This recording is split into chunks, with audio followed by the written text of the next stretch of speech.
स्वागत है आपका इंस्टा भारत टाइम्स पर।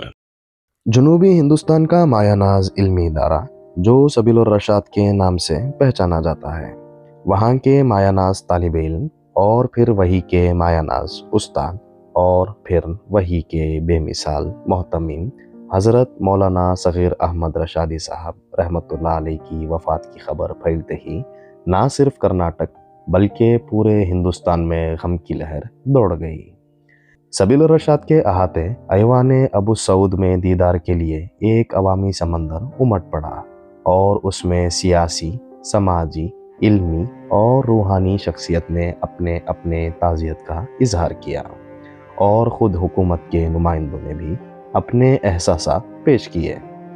इस क्लिप में रियासत कर्नाटक के होम मिनिस्टर जी परमेश्वर ने भी अपने दर्द का इजहार किया। चलिए जानते हैं इंस्टा भारत टाइम्स से खास बात करते हुए जी परमेश्वर ने क्या कहा। ಮೌಲಾನಾ ಸಗೀರ್ ಅಹಮದ್ ಸಾಹೇಬರು ಅತ್ಯಂತ ಹಿರಿಯ ಅರಬಿಕ್ ಸಂಸ್ಥೆಯ ಮುಖ್ಯಸ್ಥರಾಗಿ ಒಂದು ತತ್ವ ಸಿದ್ಧಾಂತಕ್ಕೆ ಬದ್ಧರಾಗಿ ಅವರು ಸಮುದಾಯದ ಸೇವೆಯನ್ನು ಮಾಡಿದ್ದಾರೆ, ಭಾಳ ಪ್ರಾಮಾಣಿಕವಾಗಿ ಮಾಡಿದ್ದಾರೆ. ನಾನು ಅವರನ್ನು ಬಹುಶಃ ಕಳೆದ ಒಂದು 10 ತಿಂಗಳ ಹಿಂದೆ ಭೇಟಿ ಮಾಡಿದ್ದೆ. ಅವರಲ್ಲಿ ನಾನು ಕಂಡಿದ್ದು ಈ ದೇಶದ ಜನ ಭಾಳ ಶಾಂತಿಯಿಂದ ಬದುಕಬೇಕು, ನೆಮ್ಮದಿಯಿಂದ ಬದುಕಬೇಕು ಅನ್ನುವಂಥ ಸಿದ್ಧಾಂತವನ್ನು ಇಟ್ಕೊಂಡಿದ್ದಂಥ one of the highest secular mindset. ಹಾಗಾಗಿ ಇವತ್ತು ಅವರನ್ನು ಕಳ್ಕೊಂಡಿರ್ತಕ್ಕಂಥದ್ದು ನಮಗಷ್ಟೇ ಅಲ್ಲ, ಇಡೀ ಸಮುದಾಯಕ್ಕೆ, ಸಮಾಜಕ್ಕೆ ನಷ್ಟ ಆಗಿದೆ ಅಂಥೇಳಿ ನಾನು ಭಾವಿಸ್ತೇನೆ. ಅವರ ಆತ್ಮಕ್ಕೆ ಶಾಂತಿ ಸಿಗಲಿ ಅಂಥೇಳಿ ಆ ಅಲ್ಲಾನಲ್ಲಿ ಪ್ರಾರ್ಥನೆಯನ್ನು ಸಲ್ಲಿಸ್ತೇನೆ.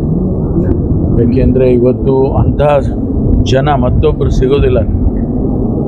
ಮತ್ತೊಬ್ಬರು ಮೌಲಾನಾ ಸಗೀರ್ ಅಹಮದ್ ಸಾಹೇಬರು ಸಿಕ್ಕೋದಿಲ್ಲ. ಹಾಗಾಗಿ ಅವರ ಸೇವೆಯನ್ನು ಸ್ಮರಿಸ್ಕೊಳ್ಳೋಣ, ಅವರಿಗೆ ಶಾಂತಿ ಸಿಗಲಿ ಆತ್ಮಕ್ಕೆ. ಸಮುದಾಯಕ್ಕೆ, ಸಮಾಜಕ್ಕೆ ಯಾವುದಾದ್ರೂ ಸಮಸ್ಯೆ ಬಂದರೂ ರಾಜ್ಯ ಸರ್ಕಾರಕ್ಕೆ ಅಪ್ರೋಚ್ ಮಾಡಿ ಅದನ್ನೇ ಜಾತಿಗೊಳಿಸುವ ಪ್ರಯತ್ನ ಪಡಿತಾ ಇದ್ದಾರೆ. ಹೌದು, ಅವರು ಯಾವುದೇ ಸಂದರ್ಭದಲ್ಲಿ ಕೂಡ ನಾವುಗಳು ಯಾವಾಗಾದರೂ ಬಂದು ಕೂಡ ಎಲ್ಲಾದರೂ ಸಮಸ್ಯೆಗಳಿದ್ದಾಗ ನಾವು ಬಂದು ಅವ್ರನ್ನ ಭೇಟಿ ಮಾಡಿದರೆ ಅವರು ಹಿರಿಯವರು, ದೊಡ್ಡವರು, ಅವರು ಕೂಡ ಇಡೀ ರಾಜ್ಯದಲ್ಲಿ ಎಲ್ಲರಿಗೂ ಕೂಡ ಸಂದೇಶಗಳನ್ನು ಕೊಡ್ತಾ ಇದ್ದಂಥ ಸಂದರ್ಭ. ನಾನು ಕಾಂಗ್ರೆಸ್ ಪಕ್ಷದ ಅಧ್ಯಕ್ಷನಾಗಿದ್ದಂಥ ಸಂದರ್ಭದಲ್ಲಿ ಅವರು ನನಗೆ ಅನೇಕ ಸಂದರ್ಭದಲ್ಲಿ ಸಹಾಯ ಮಾಡಿದ್ದಾರೆ, ಸೂಚನೆ ಕೊಟ್ಟಿದ್ದಾರೆ. ಹಾಗಾಗಿ ನಾನು ಅವರನ್ನು ಸ್ಮರಿಸ್ಕೊಳ್ತೇನೆ. Your support is important. Please don't forget to subscribe.